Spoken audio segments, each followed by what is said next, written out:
Hello అండి, పూజ room అంతా దుమ్ము పట్టేసింది. మేము 6 months లేము కదా, అంతా వచ్చేసింది అనమాట.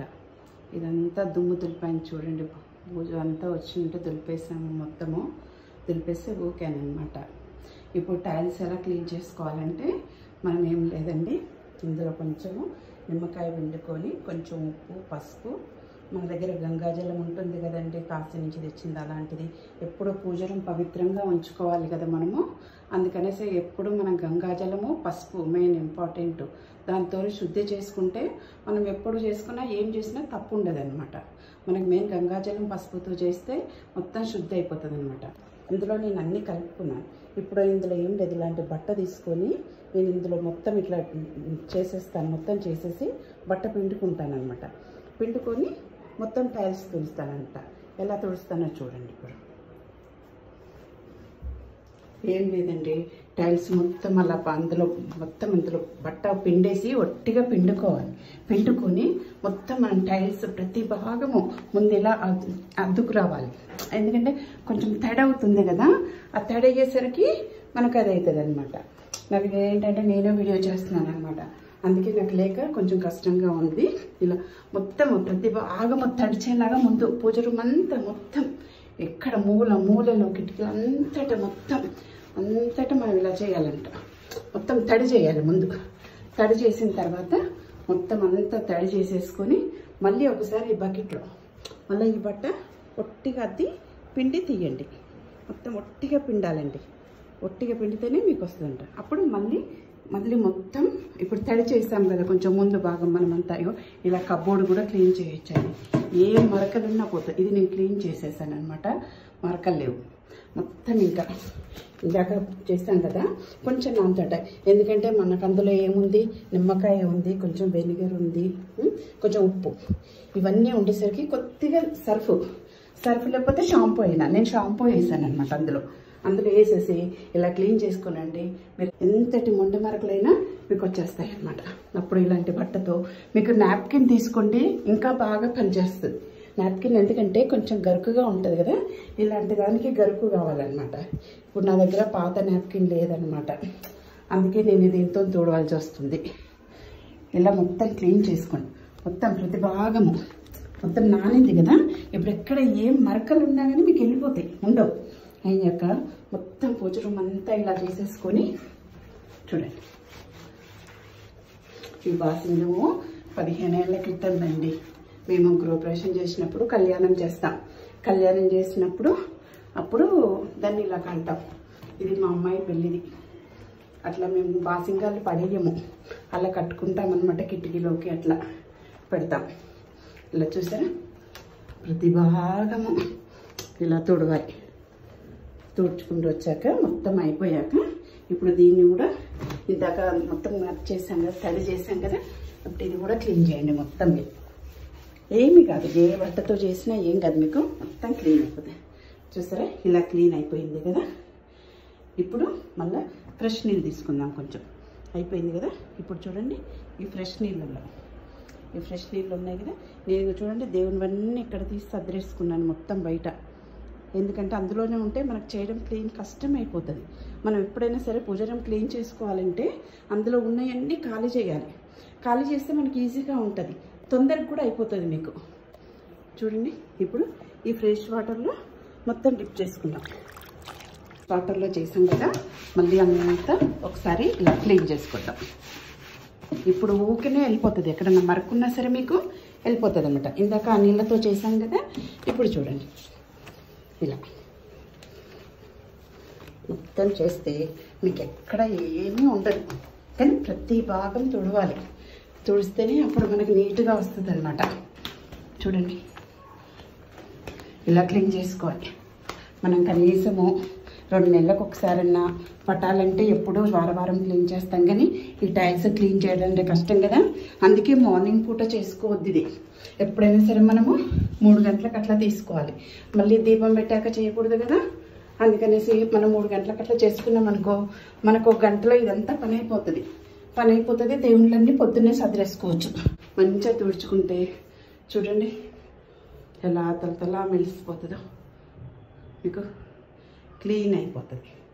మొత్తం చేసుకున్నాక మళ్ళీ ఒకసారి బట్ట అద్దుకోవాలి. నేనంతా చూపించట్లేదు, టైం వేస్ట్ ఎందుకని. ఇలా చూడండి, ఇలా క్లీన్ చేసేయండి మొత్తం. చూసారా, ఇలా క్లీన్ చేసుకున్న తర్వాత టిష్యూ పేపర్స్ ఉంటాయి కదా, టిష్యూ పేపర్స్తో ఇవంతా తుడుచుకోవాలి మొత్తం. ఎందుకంటే ఎక్కడ తడి ఉన్నా చేసినా అలా కొంచెం డాట్స్ లాగా కనపడుతుంది అనమాట.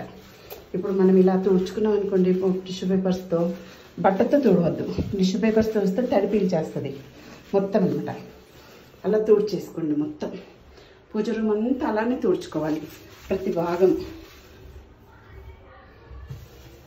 తుడుచుకొని. ఇప్పుడు చూడండి, ఇలా చూసారా, వాటర్ మీరే చూడండి, గమనించండి. ఇక్కడంతా తడిగా ఉంది కదా, చూడండి. ఇలా తుడిస్తే ఎలా వెళ్ళిపోతుందో, మొత్తం వాటర్ వెళ్ళిపోతుంది అనమాట మనం తుడిచింది.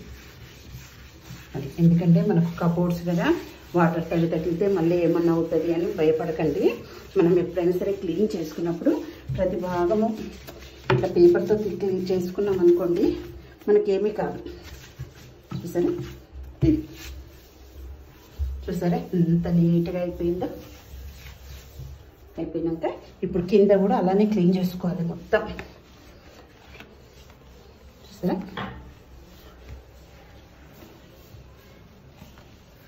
ప్రతి భాగం మనం క్లీన్ చేసుకుంటే కనుక మనకి ఎంతో శుభ్రంగా ఉంటుంది. ఇప్పుడు దేవుణ్ణి మాత్రం పవిత్రంగా ఉంచుకోవాలి, మనము చేసుకోవాలి. చూడండి ఇప్పుడు పూజ రూమ్ ఎలా అయిపోయిందో. ఇలా చూడండి ఎంత నీట్గా కనపడుతుందో, చూసారా. ఎప్పుడైనా మనం పూజ రూమ్ పటాలు క్లీన్ చేసుకునేటప్పుడు కొద్దిగా ఇలా కొంచెం వాటర్ వేసుకొని చక్కగా ఇలా బట్టతో తుడుచుకోవాలి, మూలల తుడుచుకుంటే మనం, ఎందుకంటే గంధం బొట్లు పెడతాం కదా, గంధం బొట్లు పెట్టినప్పుడు అదంతా మరకలుగా ఉంటుంది అనమాట. అప్పుడు మనం ఇలా తుడిచేసుకొని తర్వాత ఒక బౌంటీ పేపర్తో, కంపల్సరీ బౌంటీ పేపర్తో తుడిచాలి. తుడిస్తేనే మనకు ఫొటోస్ అన్నీ షైనింగ్గా వస్తాయి అన్నమాట.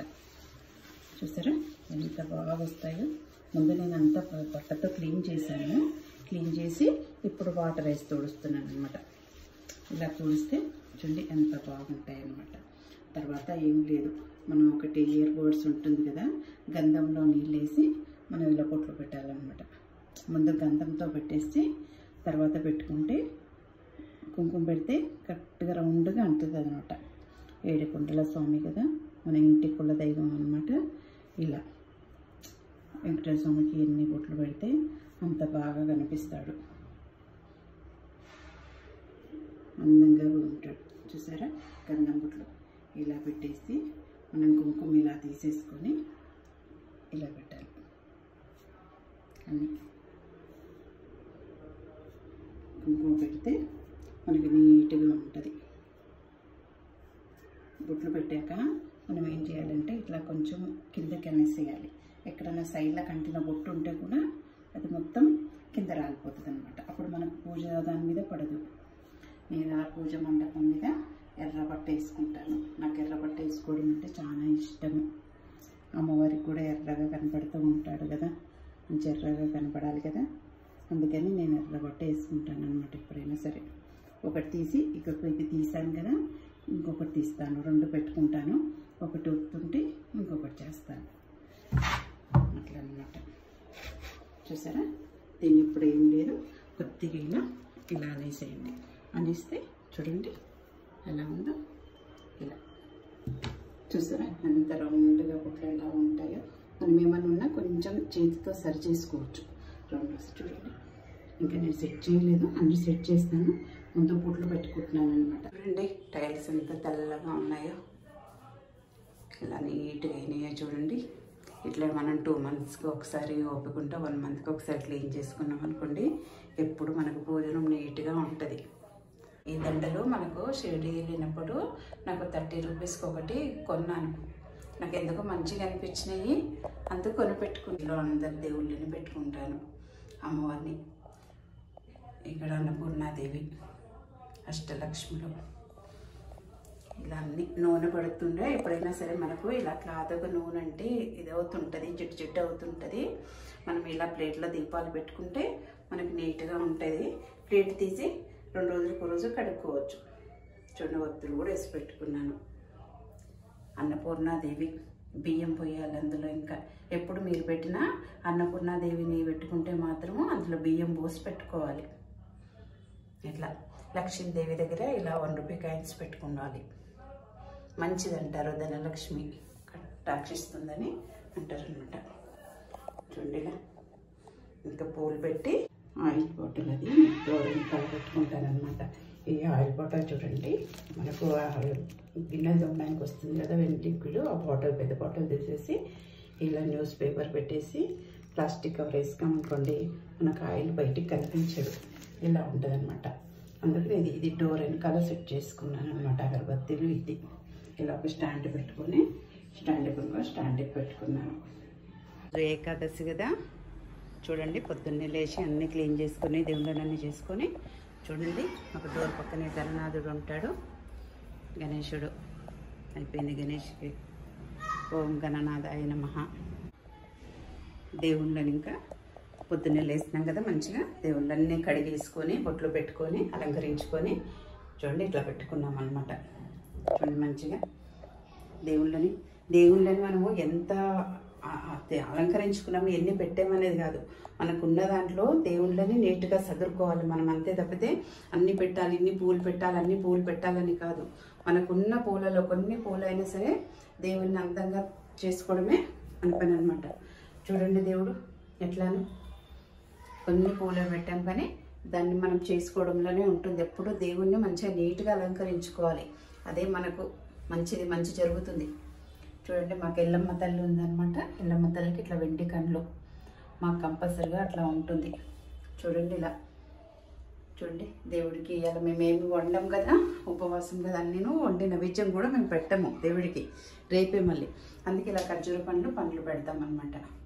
చూడండి ఇలా ఎప్పుడైనా సరే దేవుణ్ణి ఏంటంటే మనం ఎంత నీట్గా పెట్టుకున్నాం అన్నది ముఖ్యం, కానీ మనం ఎన్ని పెట్టాము ఎన్ని ప్రసాదాలు పెట్టాలని కాదు. ఇంట్లో ఏమి లేకపోతే కొంచెం బెల్లం ముక్క షుగర్ ఉన్నా సరే పెట్టేసి పూజ చేసుకోవాలి రోజు. దేవుని చూపించాలని కాదు ఇది. ఈ టైల్స్ గురించి, టైల్స్ మొన్న చూపించాను కదా మీకు, క్లీనింగ్ ఎలా చేసుకోవాలో ఏంటో ఆ వీడియోలో. ఇప్పుడు అందుకే చూపిస్తున్నాను. క్లీన్ అయిపోయింది కదా, మళ్ళీ దేవుళ్ళన్నీ అలంకరించుకున్నాం అనమాట. అందుకు దేవుడు చూడండి ఎట్లా నీట్గా ఉన్నాయో. చూడండి లైట్ బంద్ చేసుకుంటే 2 దీపాలు పెట్టిన దేవుడు ఎంత మంచిగా కనబడతాడో మనకు. అట్లా దేవుడిని మనం అందరము ఈ లోకంలో ఎవ్వరికి ఏ కష్టం రాకుండా అందరూ కాపాడు తల్లి, అందులో మమ్మల్ని కూడా ఉండేలాగా చూడమని అమ్మవారిని అయ్యవారిని అందరినీ కోరుకొని లోకాం సమస్తాం సుఖినో భవంతు.